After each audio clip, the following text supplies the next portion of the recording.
everybody. My name's Warren Bernard. I'm the Executive Director of Small Press Expo. Proud enough to have sponsored Ngozi. Thank you, everybody. First, I have to get rid of some boilerplate stuff. Welcome to the 19th Annual National Book Festival, brought to you by the Library of Congress. This festival is free of charge, thanks to the generosity of donors, large and small, like us. If you wish to make a donation, please do so in the festival app under the word donate on the app's homepage. We appreciate your support for this great celebration of books and reading. For sure, if you've never been and you're a reader, you really should go to the Library of Congress, whether you go to the Madison Building, the Adams Building, the Jefferson Building alone. It's just an amazing place to look at the architecture, that they built a temple to books. The building was completed circa 1898, and it's one of the finest pieces of Beaux-Arts architecture in the United States. And so their concept, like I said, was to build a temple, and you really should visit the temple. Starting this year, the National Book Festival is going to go ahead and start doing events year-round, so it's not going to be a single event moving forward. So stay tuned, look at the website, sign up for email lists and things like that, and you'll get to know what other things are coming along.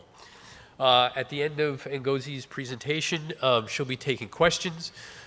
Please go to the mics here in the two aisles. Please keep them short so that we have time for as many questions as possible. This is being recorded, so please be aware that you go up and ask a question, you may wind up in the video. And of course, please turn off all the cell phones. Now, this is a special thrill for me. As Executive Director of SPX, she first came to SPX in 2015, and I was walking through, which I always do, and I came across this table, and I looked at it, and I go, wow, a mini comic about hockey. I'd never seen one before. I'm a hockey fan. So, of course, I bought it, okay, and I loved it. So fast forward, when she came back last year for SPX 2018, you couldn't get near her table, right? It was swamped. And so in this very short period of time, a lot of people went ahead and embraced her amazing work. So like I said, this is a thrill for me to see her go from a self-made mini comic to being part of the largest book festival in the United States is unbelievable to me. So I want to welcome Ngozi Ukazu.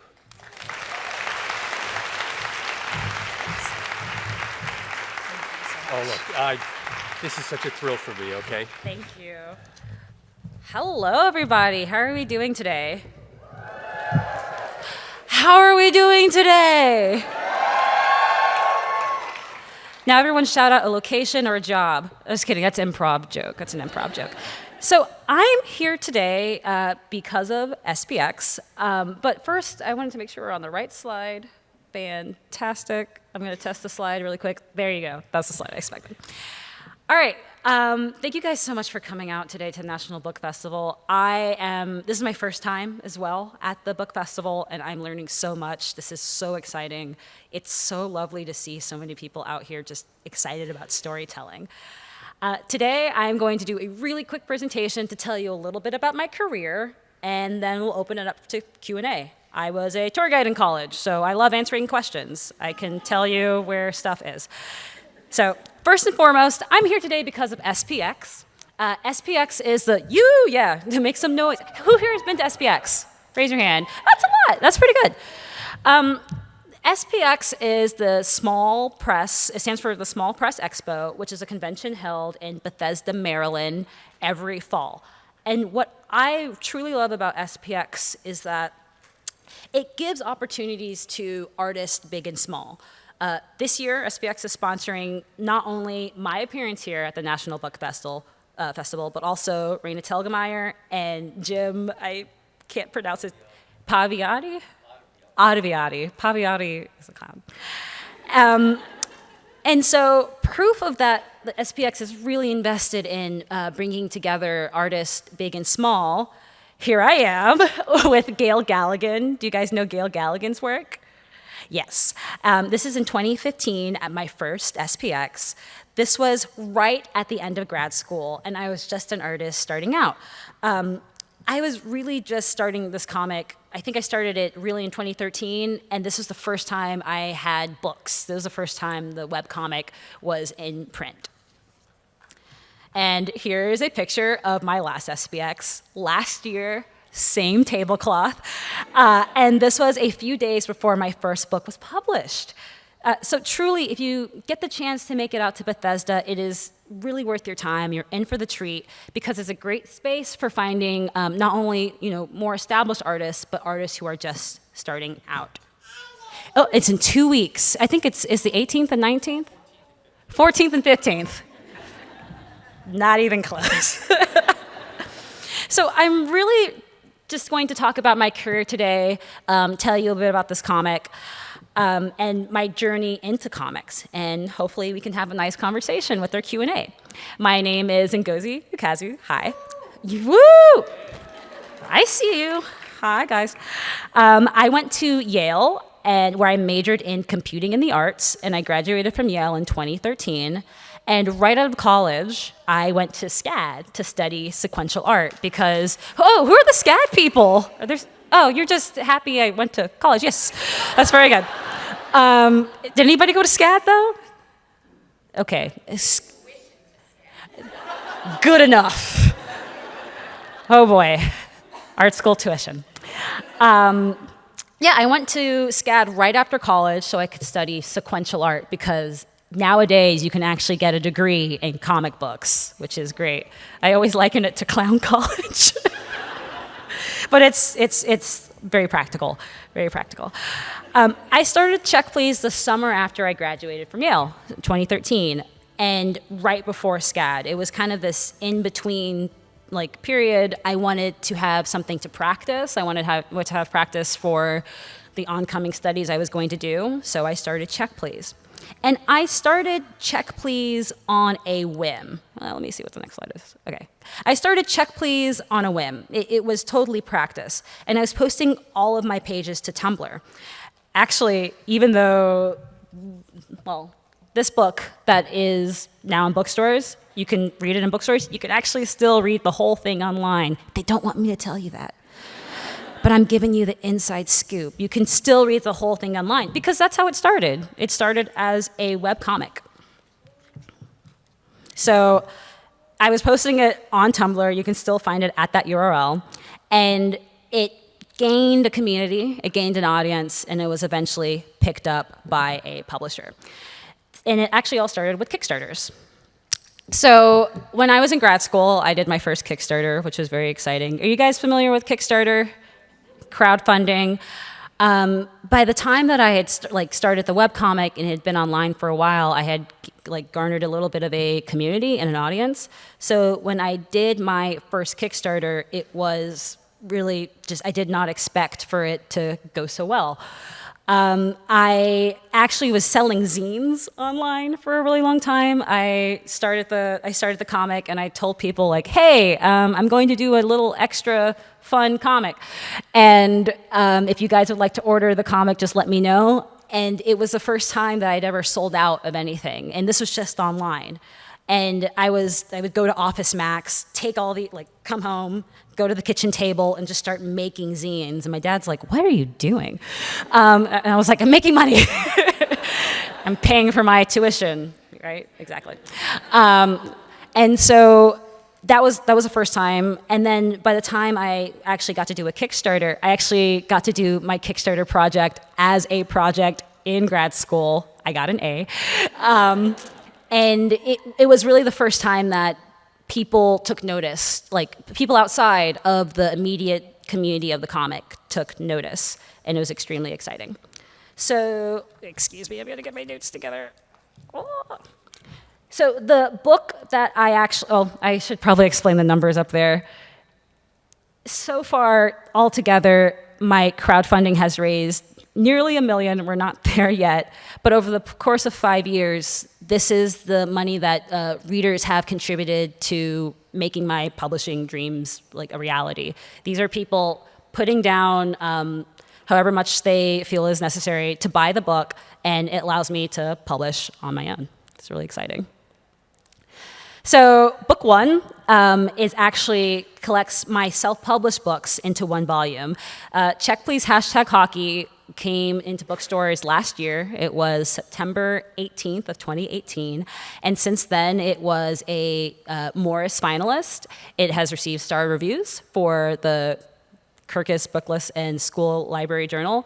It's also been on several lists, and it is currently a nominee for both Comics Industry Awards. It's very exciting to be part of that. Book two actually comes out in April of next year, and it is the last book in the series. It's called Check Please Sticks and Scones. I hope you guys like hockey puns. And really, this presentation is so short. I want to talk to you guys about my comic, how I discovered the comic, and why I'm making it. But I'm going to go ahead and thank SPX again for bringing me here, First Second for publishing my work, and to all of you for the great conversation we're about to have. Okay. You can clap.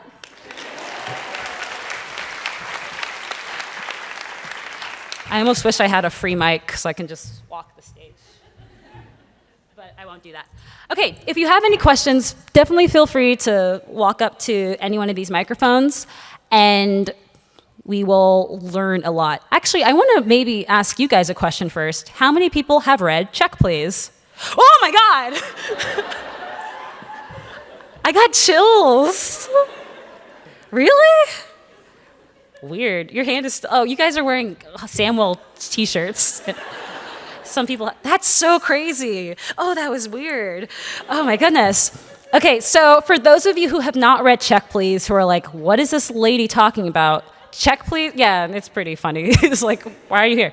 And someone's wearing a, I'm forgetting the name of the shirt, but Simon and Baz, yeah, we all know what that is.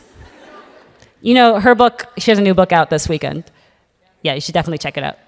Okay, that was secret talk for secret fans. So Check Please is the story of a former figure skater who joins a college hockey team and loves to bake. Eric Bittle is this tiny little gay kid from Madison, Georgia, who goes to play college hockey in Massachusetts. He is terrified of being checked, which is when you get tackled. You get tackled on the ice, basically. He's terrified of it. And this is really it's an LGBTQ romance with a happy ending. Spoilers, they get together. It's a story about finding yourself in college. And it's also a story just about kind of finding the found family experience in college. It's all online if you want to check it out.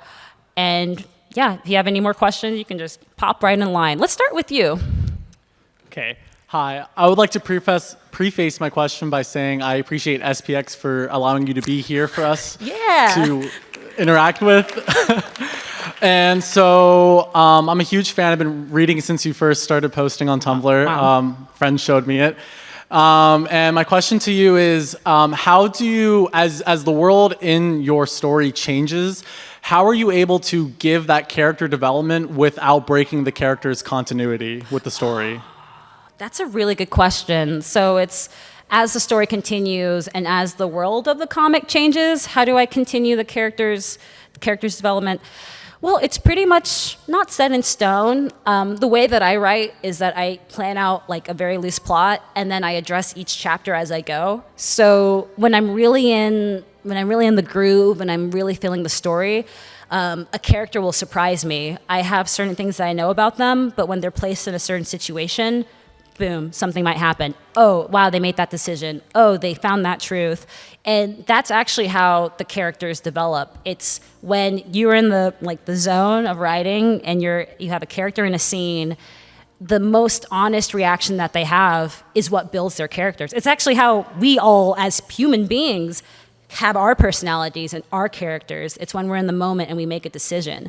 So it's not necessarily about continuity, but it's being truthful to the character in the moment. Okay, thank you. Thank you for the question. And we'll go to this side. Hi. Hi.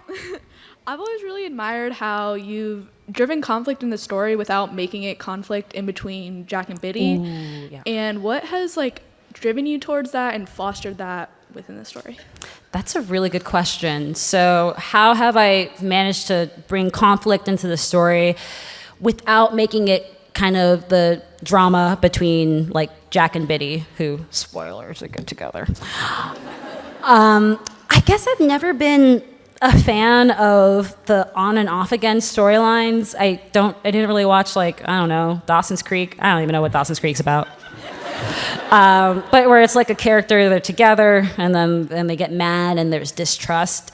Because, yes, that does happen in real life, but I think, successful relationships are kind of like about communication and negotiating your needs. And it's not necessarily, like, you always read the stories where, like, a character's like, oh, no, this person, Bob is mad at me, so let me go off with character X and then hurt Bob. And it does happen in real life, I know, but I don't find that as amusing. Thank you for laughing at my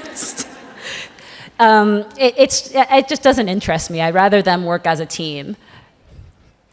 That's a great question. Thank you.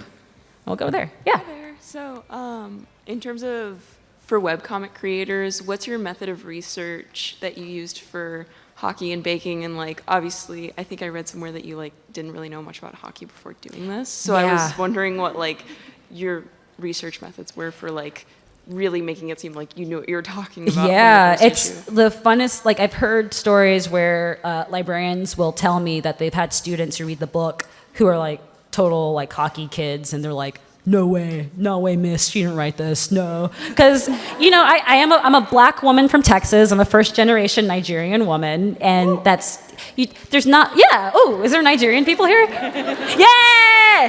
Hey! That's it? Okay, good. Gotta call out my people. But hockey's not, Nigeria's national sport. It's also... It's true. It's also, there's hockey in Texas, but, people usually from further up north play hockey. So I'll kind of cycle back to talk about how I did my research. I first got interested in hockey my senior year at Yale. I was writing a screenplay on hockey. The screenplay is called Hardy. It's about a guy named Hardy who falls in love with his best friend who's a dude. And Hardy's like, oh, these emotions, I don't know what to do with them. And in order to make that authentic, I had to really throw myself into research. So I was interviewing hockey players. I was a freshman counselor at the time, and I was interviewing some of my own students. I was reading, there are ethnographies about hockey because it's that weird of a sport. People are writing about the culture. I watched so many documentaries. I watched Slapshot. Do you guys know about the movie Slapshot, which came out in the 70s with Paul Newman? Yeah. That was written by a woman. And most people don't know that. It was Nancy Dowd. She wrote this wonderful, landmark hockey screenplay, and it was because her brothers were hockey players, and all she did was just follow them around and research. And that's similar to what I did as well. I really tried to, just totally immerse myself in hockey culture. I went to so many games. One of my roommate's boyfriend's roommate actually played in the AHL for the longest time, and I just asked him so many questions. And at the end of that, I had something that seemed like I was fluent in hockey. And I think that comes off as authentic because I really, really tried to be very, very truthful to the research I was doing. Thank you. Thank you. Cool. Hi, how are you? Good, you? Yeah, great. Piggybacking off that, the graphic novelist side, I got my AFA and my BFA, and I was too scared to apply to SCAD. It's okay. But you should. The last real art piece I did was actually of a hockey team, and I found the modeling absolutely a nightmare. I made it up, and I made it a Gryffindor team. Great. It was a birthday present for a Gryffindor friend, so. That's nice. But the modeling, how did you do that? Did you just go to games and gesture draw, or did you Google, or? Did you say the modeling of it? Yes. Yeah, so the character designs? Yes. That was a lot. I have a huge reference folder in my Check Please folder on my computer that was me just collecting images, like tons and tons of images. And I did go to games and I did sketch at games, but I had to learn how to basically find like hockey helmets. I had to find helmets at like all different angles. It was a lot of my time was spent just like hunting through Getty's images to find it. So it took a lot of research, and then some imagination to kind of bring everything together so it felt 3D. Thank you so much. Thank you. Apply to SCAD, or not, if you want to, but you can do it. Someday. Yes. How are you? I'm good. Which characters in your book are your favorites and you like writing about the most? Well, I don't think I really have a favorite character. It's Chowder. So, no, I think Chowder is one. People always ask me that question. They're like, "Oh, I bet it's like pulling teeth," and I'm like, "No, it's Chowder." Chowder is so fun to write because he's just instant comedy. I actually wrote a essay about why Chowder kind of brings conflict by being like unrelentless, like just relentlessly like sunshiny all the time. If for those of you who are not familiar with the comic, in the second year when Biddy becomes a sophomore, they get another goalie whose name is Chris Chow. He's from California, and he loves the San Jose Sharks. He loves the San Jose Sharks so much. He's always wearing Sharks hoodies. He always has Sharks merchandise. And yeah, he's a big fan. And that enthusiasm that he has for the Sharks translated to just enthusiasm in general. And he's so fun to write. I love writing him against characters who are like a bit more grumpy, who are just maybe like less authentic, and Chowder just doesn't understand. He's like, why wouldn't you be happy all the time about the things you love? So that's a great question. Thank you. You're welcome. Hello. Hello. Okay, so you've previously spoken about how much research went into this, because you said, like, I think in your letter that it was a love letter to hockey, Yes. which is really cool. So I was just curious, did you do any research on figure skating? Because Biddy is a figure skater originally, and I'm a figure skater too. So I thought it was pretty cool. And I know we don't get a lot of his backstory, like that one picture in the beginning of him skating, which is cool.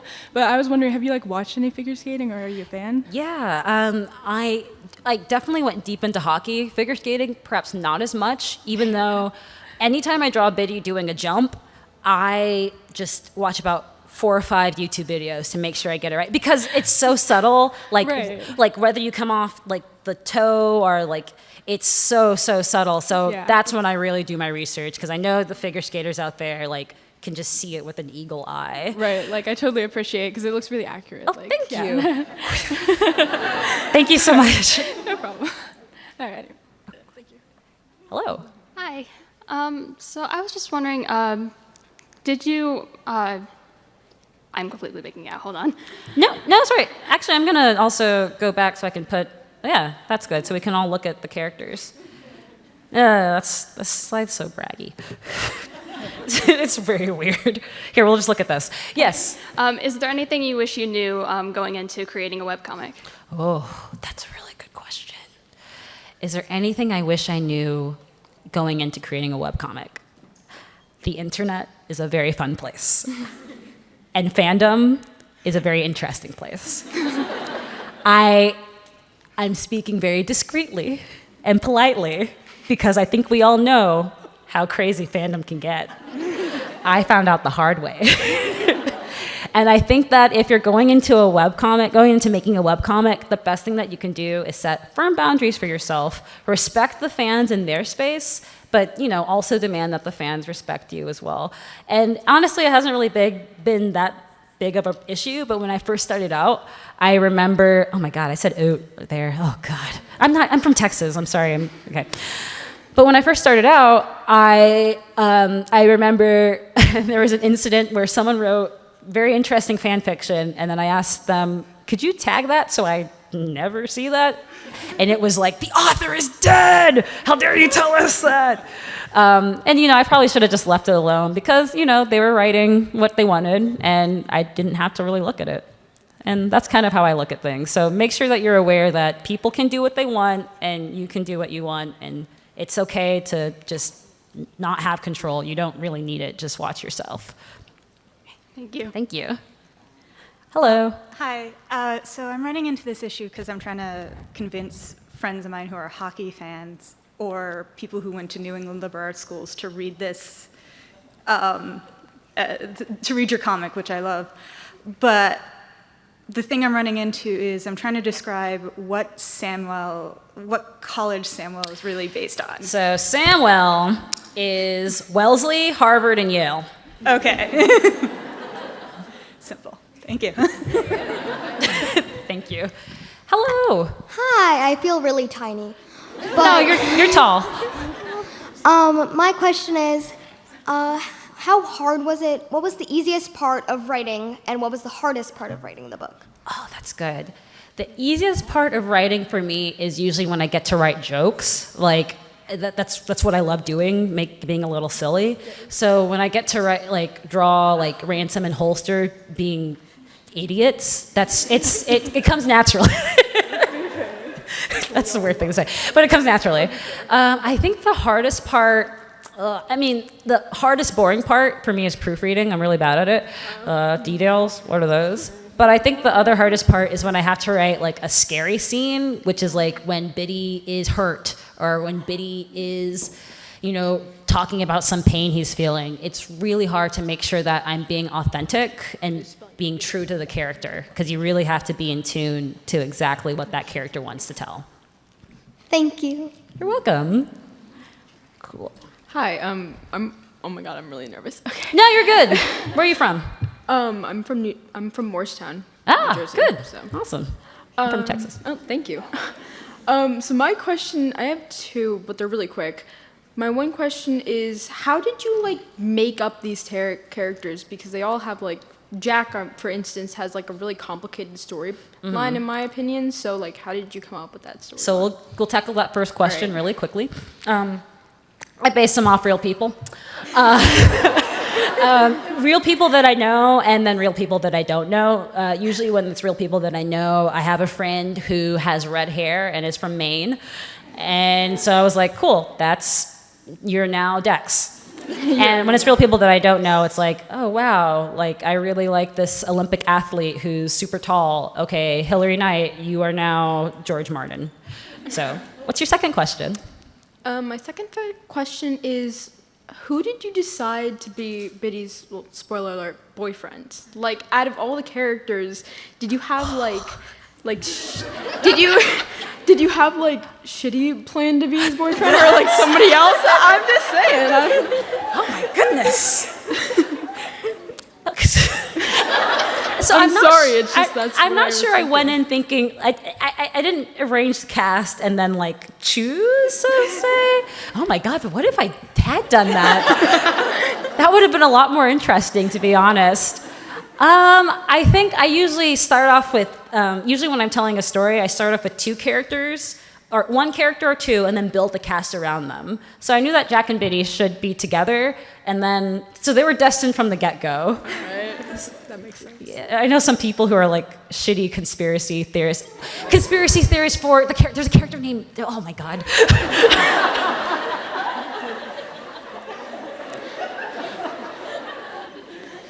I'm sorry if this question No, is you're great. causing anything. It just sounded like I insulted a bunch of people. Yeah.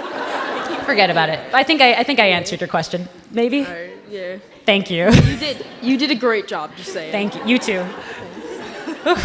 Yes. And I think we have time for maybe one or two more questions. Okay. Okay. I had one's kind of nuanced and then one's really short. So I really appreciate your portrayal of Jack and his mental illness and sort of the panic attacks and everything that comes with it, and sort of how you've sort of delved into that in sort of a slightly lesser degree with Biddy, because he seems a little bit more functional. Yeah. So I just kind of wanted to know was there any sort of research, or was it based on because you said that you based this on people you either know in real life or you don't, and so I guess just sort of the process behind deciding that you were going to have this character be mentally ill and being able to do things, and then sort of what you did to go and develop that. So the process in deciding, It wasn't like, I feel like it came about organically. It's not necessarily that I created a character and was just like, oh, let me give them this identity. It was kind of like, as I was developing the character and feeling them out, certain things popped up, and I was like, well, maybe what I'm seeing here I can interpret as, this very real problem that people have. And this is me drawing from instances in my life where I've experienced lots of anxiety, but I actually did literally call a therapist to talk about generalized anxiety, making sure that I was getting, because everyone has different experiences. My experiences may not be different, may be different from others, and I wanted to make sure that I was getting kind of like the symptoms and approaches correct. Okay. And you said you had another quick question. Are we ever going to learn the name of Mr. Knight? All right, you hear it here first, guys. In this book coming out in April, you find out his name. Awesome, thank you. Cool. All right. Hi. I was wondering, because I'm like trying to make my own webcomic. So I was wondering, what was your schedule for each page, and how long did each page take, and how much time did you spend before the issue, thumbnailing and planning? Well, that's you're really ahead of the game. I actually didn't have a update schedule until a month ago. What you can do, you can learn from my mistakes.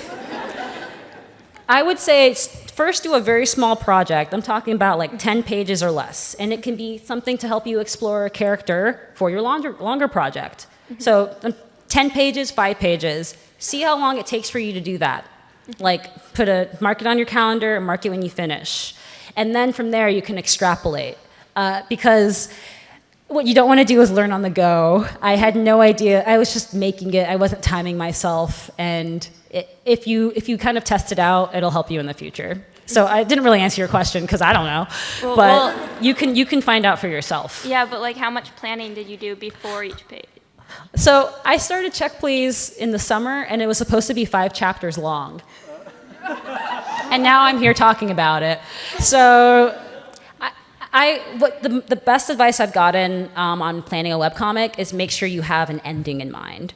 And also, I would say try to do it for maybe no longer than 3 years, because inevitably it will take you 10. So just start small. Start very small. Please, promise me.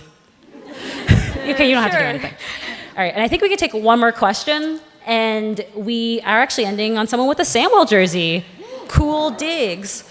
So first, I want to say hello for my brother-in-law. He's home with a newborn, but I didn't know he was into the series until I asked for a hockey stick for my cosplay, and he was like, "Please tell me you're doing Biddy." And my sister walked out of the room pissed. But I want to know if there's ever a chance that we're going to get a Haas 2.0 spinoff, because I missed the old group hardcore. Oh, I'm sorry. Are we ever going to get a Haas 2.0 spinoff? Oh man, I missed the boys. I don't want to end on a bummer because I already got other stories I'm planning. But a House 2.0 spinoff would be great about, Shitty and Lardo. Down the road. Yeah, down the road. Sometime down the road. It'll be, 2047. I'm like, guess what's back? Check please.